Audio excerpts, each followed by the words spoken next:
अब जो है फोल्डर क्रिएट करने के बाद इसके अंदर हमें फाइल क्रिएट करनी है। क्या क्रिएट करनी है? फाइल कैसे क्रिएट करते हैं? राइट क्लिक, न्यू और टेक्स्ट डॉक्यूमेंट। यहाँ पर टेक्स्ट डॉक्यूमेंट ये रहा, सही है। इस पर मैं क्लिक करूंगा एंड यहाँ पर मैं फाइल क्रिएट करूंगा, इंडेक्स HTML। अब यस पर प्रेस करेंगे तो आपकी फाइल क्रिएट हो जाएगी। यहाँ तक कोई प्रॉब्लम? अब हमें अगर इसके अंदर कोडिंग करनी है तो कैसे करेंगे? फाइल पर राइट क्लिक करेंगे,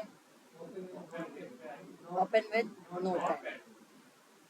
यहाँ तक समझ आ गया? अब क्या करेंगे? लेस देन, हम लोगों ने जैसे H1 टैग देखा था, इधर देखो, लेस देन H1 और ग्रेटर देन लिखा मैंने यहाँ पर लिख दिया हेलो वर्ल्ड। मैंने क्या लिख दिया?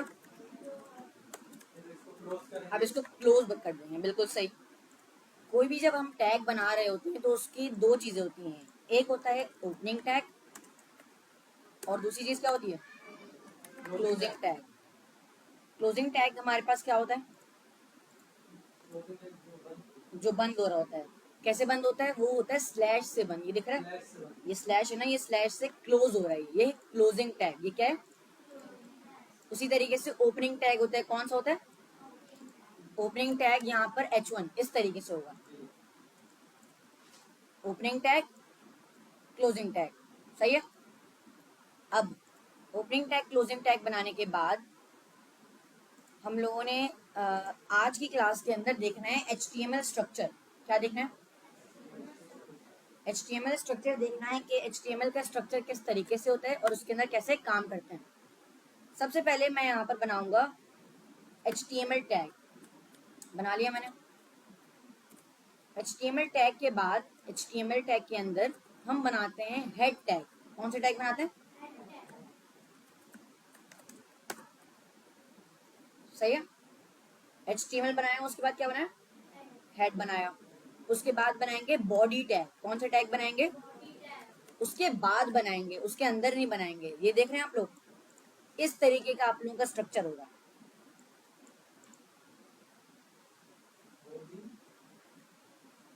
टैग बन जाएगा जी।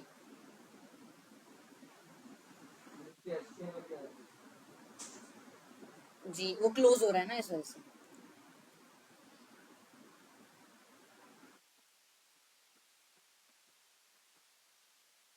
अब हेड टैग के अंदर हमें एक और टैग बनाना है, टाइटल सा है, टाइटल का टैग। कौन सा टैग मैंने बनाया? Title tag. सही है। इसको अभी मैं समझाता हूँ ये सारे टैग्स क्या करते हैं, कैसे लगते हैं। सही, ये 1 2 3 4 5, 1 2 3 4 टैग्स हम लोगों ने बनाए। कौन कौन से? Head, title, body, HTML। 4 tags की मदद से हमारा स्ट्रक्चर क्रिएट होता है। अभी यहाँ पर जो टाइटल लिखा हुआ है, ये टाइटल हमारे पास है कोई भी वेबसाइट का टाइटल। लिखे कॉपी लाए, कॉपी में लिखो ये कोड जो मैंने लिखा है, जल्दी लिखो।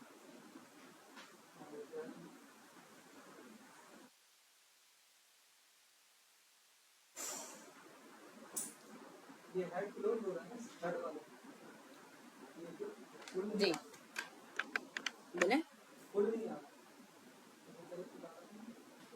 अच्छा, फुल नहीं आना।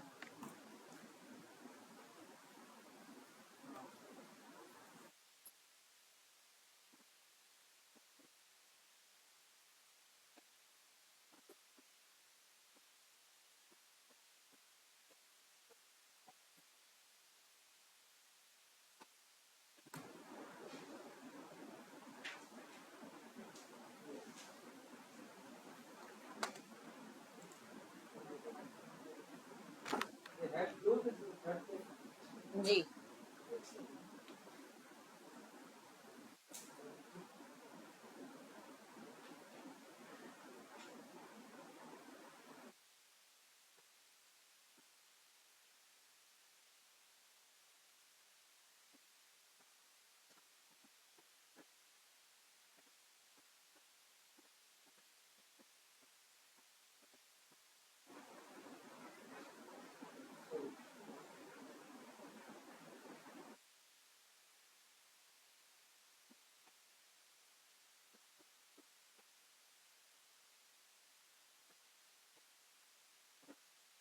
रहे हो सारे में?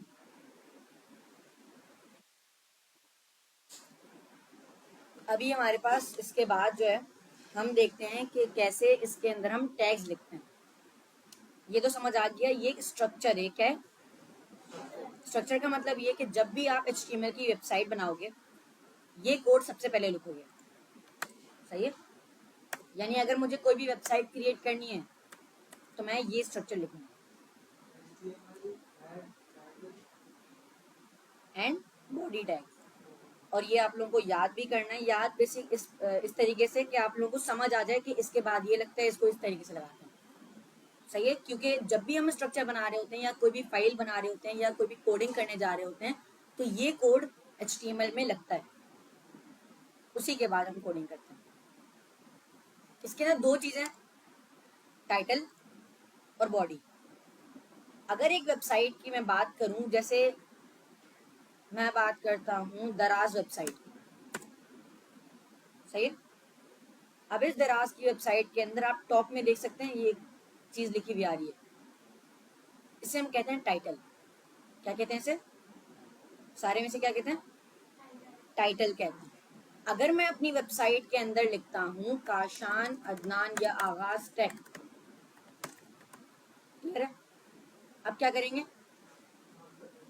सेव करेंगे, Ctrl+S से सेव हो गया।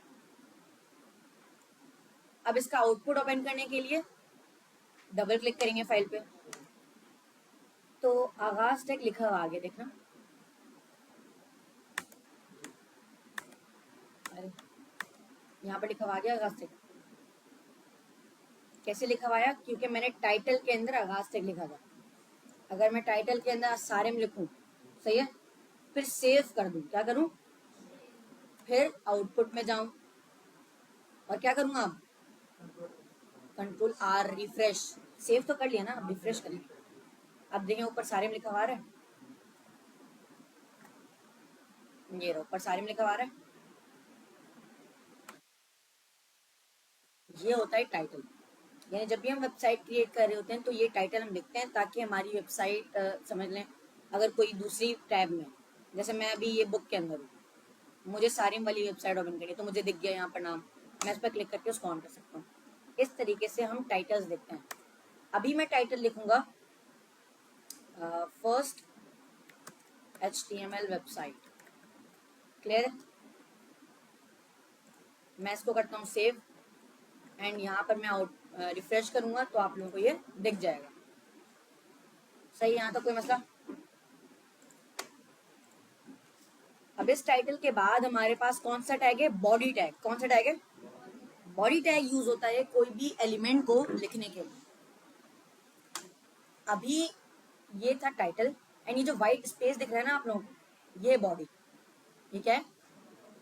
यानी कि अगर मैं इसके अंदर कोई भी एलिमेंट लिखता हूँ लाइक H1, क्या लिखा मैंने? और इसके बीच में लिखा हेलो वर्ल्ड, क्या करेंगे हम? Ctrl+S सेव, Ctrl+R से रिफ्रेश, आ गया। तो ये हमारे पास है body, and this is title या हेड कह सकते हैं आप उसे। सही, ये हमारा पार्ट है बॉडी का। उसके बाद जो पार्ट आता है वो आता है हेड का पार्ट। ये है हेड का पार्ट। यहाँ तक क्लियर है? अब जो है हम लोगों को नेक्स्ट चैप्टर यानी टेक्स्ट चैप्टर के अंदर देखना है कि कौन कौन से टाइप के टैग्स होते हैं। यहाँ तक तो कोई मसला नहीं है ना? इसका कोड मैं आप लोगों को दे दूंगा, लेकिन आप लोगों को इसको समझ लें, पढ़ना है एक बार।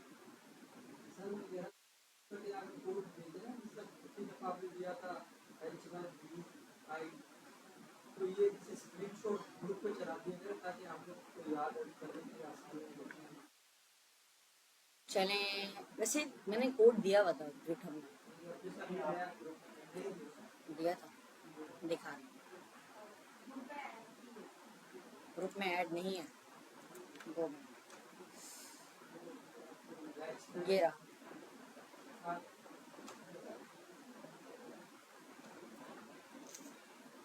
दिया था मैंने गिटहब का लिंक दिया था।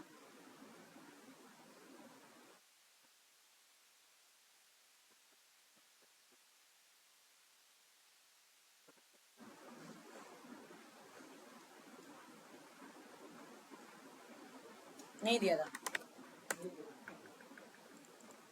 चलें देखें, ये हमारे पास है 09 बैच 9। मैं इसका लिंक आप लोगों को दे दे रहा हूँ। सही है, यहाँ पर मैं लिंक दे दे रहा हूँ। तो जब आप इस पर क्लिक करेंगे तो आप लोगों को क्लास 1 का कोड मिल जाएगा। ये जो मैंने बोल्ड इटैलिक H1 पैराग्राफ किया था वो है। जो अभी नया वाला आपने दिया ना वो भी आ जाएगा। जी जी, इसमें आ जाएगा। सही है, यहाँ तक समझ आ गया। अब क्या करना है हमें? अब हमें सीखने हैं टैग्स। लाइक बोल्ड इटैलिक तो हम लोगों को पता है। बोल्ड किससे होता है? बी टैग से। इटैलिक कैसे होता है? आई टैग से। इटैलिक किससे होता है? बोल्ड किससे होता है? बी टैग से। ये याद रखना। सही है, तो मैंने यहाँ पर क्या लिखा है? मैंने यहाँ पर लिखा बी, और बी के अंदर लिखा काशान, सॉरी बी। तो ये जो काशान है क्या हो जाएगा? बोल्ड हो जाएगा। सही है। अभी इतना छोटा क्यों दिख रहा है? क्योंकि H1 बड़ा होता है एंड बोल्ड वगैरह जो है वो स्मॉल है, पैराग्राफ है वो बेसिकली। हाँ, आप इसको H1 के अंदर लिख दो।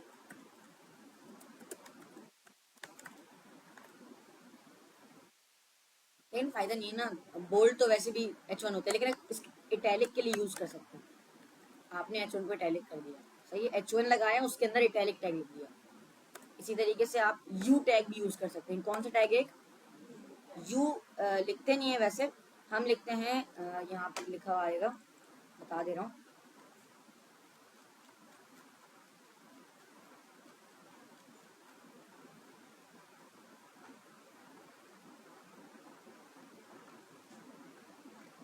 हाँ, हम लिखते हैं इंस टैग। हम क्या लिखते हैं? INS, इंस। इंस का मतलब इंसर्ट। अब इससे क्या होता है? इससे ये होता है अंडरलाइन आ जाता है। क्या आ जाता है? ये लिख लिए इंसर्ट, INS इंसर्ट।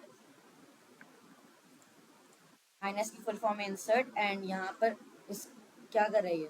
अंडरलाइन कर रही है, ये देखो। सही है। अब जो है यहाँ पर हम लोगों को शुरू से आते हैं।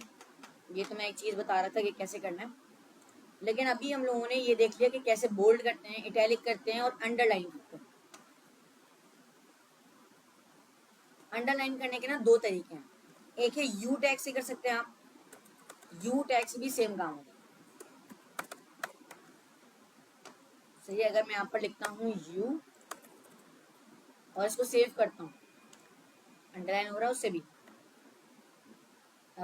लेकिन इंस टैग क्यों यूज होता है? इंस टैग एक सिमेंटिक टैग है। इंस टैग क्या है? सिमेंटिक टैग का मतलब होता है एसईओ के लिए यूज होता है। एसईओ यानी सर्च इंजन ऑप्टिमाइजेशन के लिए यूज होता है। बेसिकली इसका मतलब ये है कि आप ना अगर INS का यूज करते हो तो वो आपकी वेबसाइट को रैंक करने में मदद करता है। यानी कुछ चीजें होती हैं जो आपकी वेबसाइट को ऑप्टिमाइज करती हैं, उनमें से सिमेंटिक टैग्स आते हैं। कौन कौन से? यू एक सिमेंटिक टैग नहीं है, यानी कि यू की मदद से आप उसको ऑप्टिमाइज नहीं कर सकते। आप INS का यूज करोगे तो फिर क्या होगा? वो ऑप्टिमाइज होगा, यानी वो बेसिकली सिमेंटिक टैग बन जाएगा। इसको सेव करेंगे, आउटपुट ओपन करेंगे, दोनों से सेम काम होता है। इसी तरीके से आई, आई एक टैग है। आई से क्या होता है? इटैलिक होता है। एक और टैग है EM, EM यानी एम्फेसाइज। एम्फेसाइज से भी सेम काम होता है, लेकिन EM क्यों यूज होता है? SEO के लिए। इसी के साथ साथ एक हम लोगों ने देखा बोल्ड टैग। सही है, बोल्ड टैग हमारे पास काम करता है बोल्ड करना। लेकिन एक और टैग होता है स्ट्रॉन्ग टैग। कौन सा टैग होता है? स्ट्रॉन्ग टैग भी सेम काम करता है, लेकिन स्ट्रॉन्ग क्यों यूज होता है?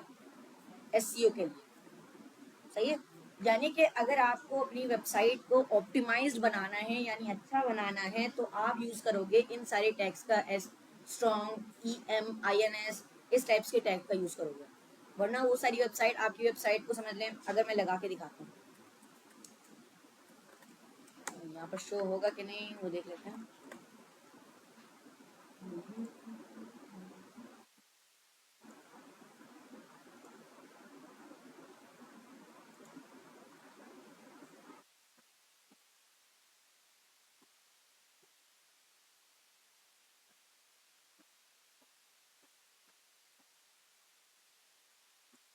ओके सही है। अभी हमारे पास हम लोगों ने ये चीज़ें देखनी कि बोल्ड क्या होता है, इंस क्या होता है, स्ट्रॉन्ग क्या होता है, इसमें कोई मसला नहीं है। अब जो है हम लोगों को देखना है, अब जो है हम लोगों को क्या देखना है, आगे देखते हैं। हम लोगों ने पैराग्राफ टैग तो देख रहे थे ना, P tag paragraph, H1 H2 H3 H4 H5 H6 बताया था मैंने, H1 बताया था सिर्फ। तो अभी आप देख रहे हैं हेडिंग्स के 6 लेवल्स होते हैं, यानी H1 से लेके H6 तक। H1 सबसे बड़ी हेडिंग है, H2 उससे छोटी हेडिंग है, H3 उससे छोटी हेडिंग है, इसी तरीके से H6 सबसे छोटी हेडिंग है। ये आप लोग देख रहे हैं चार्ट, चार्ट समझ रहे हैं, इन्होंने टैग लिख के आउटपुट दिखाया है। सबसे बड़ी हेडिंग कौन सी होती है? H1। सबसे छोटी हेडिंग कौन सी होती है? सही, कोई मतलब। पैराग्राफ हो गया, बोल्ड इटैलिक भी हो गया, बोल्ड एंड इटैलिक। अब हमारे पास एक टैग आता है सुपर स्क्रिप्ट एंड सबस्क्रिप्ट का। सही, कौन से टैग्स हैं? Super script and subscript. तो सबसे पहले सुपर स्क्रिप्ट का मतलब क्या होता है वो देखते हैं। मैंने लिखा SUP। कौन से टैग में लिखा? SUP का मतलब होता है सुपर स्क्रिप्ट। क्या होता है? मैं यहाँ पर ना एक समझ लिख लेता हूँ। सबसे पहले तो हम लोगों ने बोल्ड लिखा था, बोल्ड के साथ साथ मैं स्ट्रॉन्ग भी लिख देता हूँ। आई के लिए EM बताया था, अंडरलाइन के लिए एंस भी बताया था। इसी तरीके से अभी हम जो पढ़ रहे हैं SUP, मैं यहाँ पर फुल फॉर्म लिख देता हूँ। B का मतलब स्ट्रॉन्ग का मतलब बोल्ड, यहाँ पर मैंने लिख दिया इटैलिक। ये मैं इसलिए लिख दे रहा हूँ ताकि आप लोग बाद में जब लिखेंगे आसानी होगी आप लोगों को। उसके बाद मैं यहाँ पर लिख देता हूँ अंडरलाइन के बाद क्या है, SUP है। SUP का मतलब होता है सुपर स्क्रिप्ट। उसके बाद है SUB। SUB का मतलब होता है सब स्क्रिप्ट। सही है। अब यहाँ पर जो है ये सारे टैग्स हम लोगों ने अभी देखने हैं। सबसे पहले इतने टैग्स तो हम लोगों ने देख लिए हैं, bold italic underline. Superscript आता है, मैंने क्या लिखा है? SUP tag. इसके बीच में मैं लिखता हूँ 8। मैंने क्या लिखा? और यहाँ पर मैं रिफ्रेश करूंगा, 8 आ रहा है लिखा हुआ, लेकिन किस तरीके से लिखा हुआ है? ऊपर लिखा हुआ है। अब बेसिकली ये ज्यादातर यूज होता है, मैं बताता हूँ किस लिए यूज होता है। मैंने इससे पहले लिखा 4, SUP से पहले क्या लिखा? तो 4 आ जाएगा, आ गया 4। अब मैं 8 की जगह TH लिख देता हूँ। इस तरीके से फोर्थ हम लोग लिखते हैं, TH ऊपर आता है। अब इसी तरीके से H2O एक फॉर्मूला है, उसके अंदर 2 क्या होता है? नीचे होता है ना। तो H मैंने लिखा, SUB टैग के अंदर मैं लिख दूंगा 2 और O मैंने लिख दिया। अब देखो H2O। इसकी एग्जाम्पल इन लोगों ने भी दी हुई है इस तरीके से, 4E=MC² CO2। ये देखें, कोई ऊपर नीचे आगे पीछे करने के लिए यूज होता है बेसिकली। जी, ये सॉफ्टवेयर नहीं है, ये बुक है। PDF का बोला जी,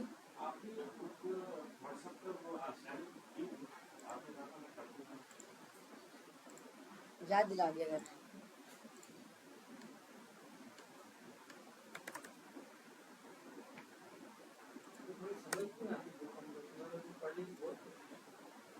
बुक शायद दी नहीं है मैंने, लेकिन शायद मैंने दी हुई है। नहीं, चलिए बुक मैंने सेंड कर दी है। बेसिकली बुक जब आप ओपन करते हैं ना, आपने बुक ओपन की, वो इस तरीके से आ रहा होगा। सही है। अब आपके पास ये जो 3 डॉट दिख रहे हैं, 3 लाइन दिख रही है, आप इस पर जाएंगे और आप इस पे जाएंगे, ये दिख रहा है। आप जब इस पर क्लिक करेंगे और इस पर क्लिक करेंगे आपको सारे चैप्टर्स दिख जाएंगे, ये चैप्टर 1, चैप्टर 2, चैप्टर 3 इस तरीके से।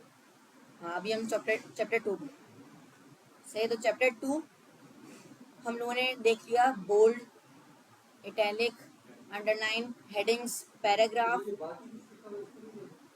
कहाँ लिखा है?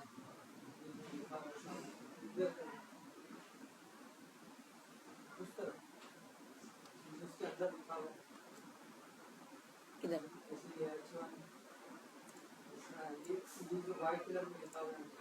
ये क्या करना है इसको? हमने देखा तो H1 लगाते कैसे, वही चीज़ है, कोड लिखा हुआ है बस।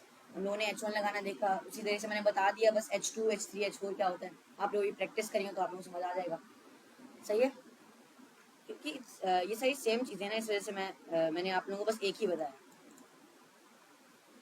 पैराग्राफ ये समझ लें, एग्जाम्पल इन लोगों ने दी हुई है ताकि आप यहीं पर समझ सकें। अब आप लोगों को SUP और SUB समझ आ गया। SUP क्या करता है? SUP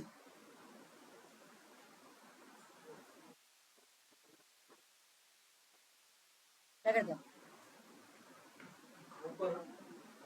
कोई भी, हाँ कोई भी एलिमेंट को ऊपर ले जाता है। क्या करता है? ऊपर ले जाता है। SUB क्या करता है? नीचे ले आता है, सही है। यानी कि अगर आपके पास टेक्स्ट है, मैं कुछ इस तरीके से समझाता हूँ। हाँ मैंने यहाँ पर फर्स्ट लिखा, फर्स्ट इस तरीके से तो नहीं आता ना, फर्स्ट 1 लिखा हुआ होता है, उसके ऊपर ST आता है लिखा हुआ, तो इस तरीके से लिखा हुआ आता है। तो इस तरीके से करने के लिए ST जो है वो हम लिखेंगे किसमें? सब में तो डाउन होगा, SUP में लिखो, सही। यहाँ तक समझ आ गया। अब इसके बाद है हमारे पास BR टैग,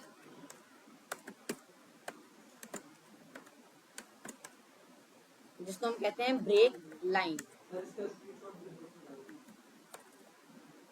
उसके बाद हमारे पास है HR टैग, एंड ये हमारे पास हो गया हॉरिजॉन्टल लाइन, सही है। अब हमारे पास BR और HR क्या होता है वो हम लोगों को देखना है। BR बेसिकली कोई भी लाइन ब्रेक कर देता है। क्या करता है? लाइन ब्रेक करता है। यानी कि अगर मैं यहाँ पर लगाता हूँ एक पैराग्राफ, सही है, पैराग्राफ लगाया मैंने, इसके अंदर मैं एक सेंटेंस लिखता हूँ। मैं यहाँ से कोई सेंटेंस उठा लेता हूँ, सेंटेंस सही है, ये आ गया। ये मैंने बस गूगल से कॉपी करके पेस्ट कर दिया। ये कुछ लिखा हुआ है, a set of words that is complete in itself typically containing, कुछ भी लिखा हुआ है। इसका आउटपुट ओपन करते हैं, सेव, रिफ्रेश, आ गया, आ रहा आउटपुट। मैं क्या चाहता हूँ ना, ये जो दिख रहा है ना सही से, अब दिख रहा है, ठीक है। अब यहाँ पर मैं ये चाहता हूँ कि जो इट सेल्फ लिखा हुआ है, सही है, उसके बाद जो टेक्स्ट आ रहा है वो दूसरी लाइन में है, यानी यहां से लाइन ब्रेक हो जाए। क्या चाहता हूँ? यहां से लाइन, तो मैं इट सेल्फ के बाद BR टैग लगाऊंगा। कौन सा टैग लगाऊंगा? BR।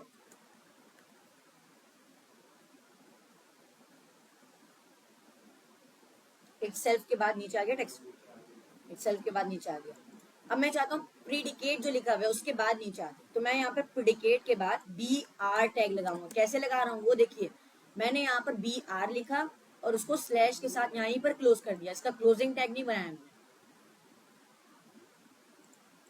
इस टैग को हम कहते हैं सेल्फ क्लोजिंग टैग। इसको हम क्या कहते हैं? Self closing tag. बेसिकली इसी के अंदर ये क्लोज हो जा रहा है, यानी इसी के अंदर हम लोगों ने स्लैश लगाया, इसका मतलब क्या है, ये इसी के अंदर क्लोज हो जा रहा है, that is called self closing tag. दूसरी लाइन में आ गई। अब मैं चाहता हूँ ये जो एक्सक्लेमेशन लिखा हुआ है उसके बाद जो टेक्स्ट है वो नीचे लाइन में लिखा हुआ है, एक्सक्लेमेशन के बाद मैं लगा दूंगा BR क्या लिख दूंगा, नीचे आ गया। अब मैं चाहता हूँ सम टाइम्स के बाद जो टेक्स्ट है वो नीचे आ जाए, तो मैं सम टाइम्स के बाद क्या लगाऊंगा, BR। आगे नीचे कोई मसला यहाँ तक सही है। अब जो है हम लोगों को यहाँ पर मैं 2 मिनट ओपन कर लेता हूँ।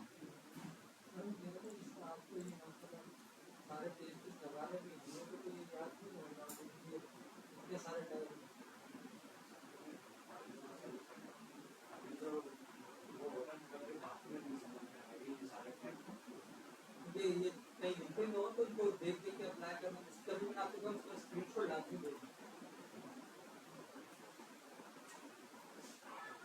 क्योंकि आपको अप्लाई करते करते आप सीख गए, तो हम लोग अप्लाई करेंगे तो हमें याद आएगा। जी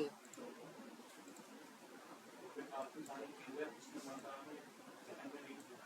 वीडियो देख करके ना फिर आपके ऐसी होता है, एक बार में थोड़ा चीज़ें आती हैं, बार बार चीज़ें करनी पड़ती हैं, काम करती हैं, फिर आती हैं चीज़ें। अभी जो हमारे पास है आप लोगों को